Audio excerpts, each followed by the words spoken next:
it's never been built in and around a song or a video. It's been built around records and shows and tours and persistently raising the bar as far as the musical output. So it's the best part about it really is that it's grown by word of mouth to date. Because you think the more word of mouth you get and the more recognition you get, the more radio and video you get. But it seems like the more people know about me, the less radio I get, and the less video. So that's why I say, when I say I consider myself super lucky, that's not an understatement. I don't even quite understand it myself, but it grows. It keeps growing. Thanks to people like Andre Renard, who have had the faith in me to bring me back consistently and expose me to new people every time. It certainly hasn't. I mean, as much as it starts with the music, it takes a huge machine and an international base of people like Andre who have enough faith in the music that I make to continue to invest in it. So thank you. It was not hard. Well, but I'm lucky to have people like you who believe. At the show in May, we noticed that the level of electricity in your music had kind of grown up quite considerably. And then you opened, well, you did most of the new album, and then you opened with an explosive cover of Led Zeppelin. Have you perfected some more covered stuff like this for the tour? We've been leaning into Red House a little bit. Oh, yeah? Yeah. And we've been doing Under Pressure by Queen and Zeppelin as well. Under Pressure? Yeah. Interesting. Great. I've got to just introduce myself, Dennis from Jador Magazine. This is going to be a fun one. I need to know, as multifaceted as your music is, your favorite rock, rap, and we'll go with jazz albums, and why. Run DMC, Tougher Than Leather. Rock would be Zeppelin 1, and jazz would be Love Supreme. Oh, okay. Get it ready. What about you guys? I would say, right now, Ice Cube, America's Most Wanted. Beatles, Revolver, and Mingus. I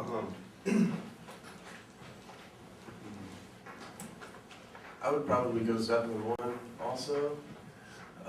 Passion Dance by McCoy Tyner, favorite jazz record. And my favorite hip hop record probably is NWA's first record. It's a tough one. I'd say rock record is probably Houses of the Holy or Led Zeppelin. I would go with Love Supreme also. And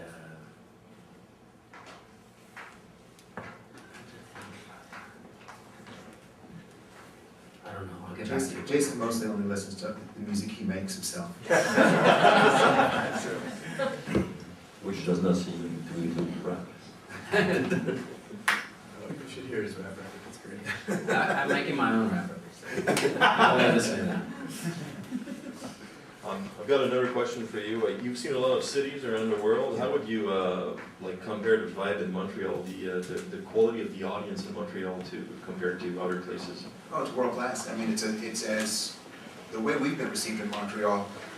It's Montreal, Paris, New York, San Francisco. It's right in the top 5. There's no particular order in that top 5, but yeah, it's just been incredible. It's been one of the. I have to admit that in the case of Ben Harper, sometimes musicians come in town, and will hold up in the hotel and go in hiding. In this case, you see him on the street all the time, and it happened to me last May. I was making a stop to see this new construction. They had just put one of the big lampposts on the, and then I was out of my car, and all of a sudden, the day before his concert in Montreal, I did not even know they had arrived. And Ben walks towards me and said, "Shit, this is Ben Harper." And each time he's in a city, I think he has to go and get the vibe of it, see the architecture and walk around and talk with people. One of the rare musicians that does that. Normally, they have no interest in the place they are because they get to travel so much that at some point they're very blasé about it. But not in his case. He still has to do that and mingle with the crowd. And he's a nice guy. And what was great is I was going to meet a friend of mine who lives here, and I was already late. And then I bumped into Andre, and he was like, "I've got to show you what we're building." So then we went around to look at the new site, you know, an hour later, I'm like, oh, no. I'm sorry, you should have told me. No, but I would rather have been doing that, so they were patient, they waited. That kind of bridges my other question. What do you gentlemen do after music? What do you have to do when you go to a city? How do you kick it? Like, do you go sneaker shopping? I see y'all got the different flavors. Always. Pretty much always. I mean, what do y'all do together on off time? What do you think? Sneaker shopping is true, we do that. We all like really good food, so we look for good spots to eat. We kind of hang out as a group. We just sort of, I don't know, you know, in various cities where there's actual great things to see, you know, we try to get out and do that.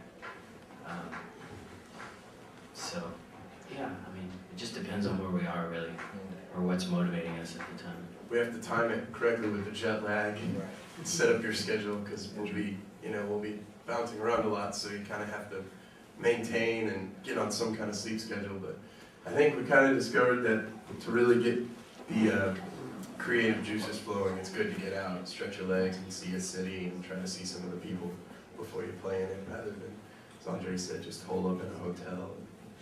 But sometimes that happens too, because you're so damn tired. There you go. One more. I can ask you another one. I mean, I'd like to know, I mean, it's a classic question we ask the musician. Why have you started playing? What was your motivation at the beginning? You know, that's kind of the great mystery when you stop and think about all the different instruments that people play and have the opportunity to play. Like, some people play the tuba. Really? Okay, and then some people play, you know, auto harp or you know, the upright bass. You have to be so brave to play that upright bass because you have to lug it around everywhere you go. I mean, you know, in that case, I guess if instrument music came down to sort of, you know, the ease of transport, everyone would play the triangle, so it's a good thing that that's not the case. But you know, I don't want to name drop because I don't like to do that, but John Lee Hooker was a good friend of mine. And he always said, you know, if it's in you, it's got to come out. And I've always stuck to that. It's super simple, but it's straight to the point. I mean, when it's there. I grew up in a music store. It's called the Folk Music Center. It's in Claremont, California, about an hour east of Los Angeles, in between Los Angeles and Palm Desert. And I grew up with you know, like most kids have their first guitar, you know, under the Christmas tree or whatever, and you take to it in that style, or your parents give you your first guitar or your first instrument. But I grew up in an instrument store with ethnic music instruments from all over the world. It opened in 1958, so I grew up with a wall of guitars. I mean, this and this wall, all the way straight down of guitars. And I could have been drawn into any style of guitar, whether it be electric or acoustic, but I was drawn into slide. I played slide guitar before I played regular guitar. I didn't even really know that guitars had frets until someone pointed it out to me. Because I just was drawn into the sound of the slide guitar, and why that is, it's just impossible to say. It's just something that's in you, and you know, same reason someone would play the accordion. You know, really? But sure enough, people devote their life to the accordion.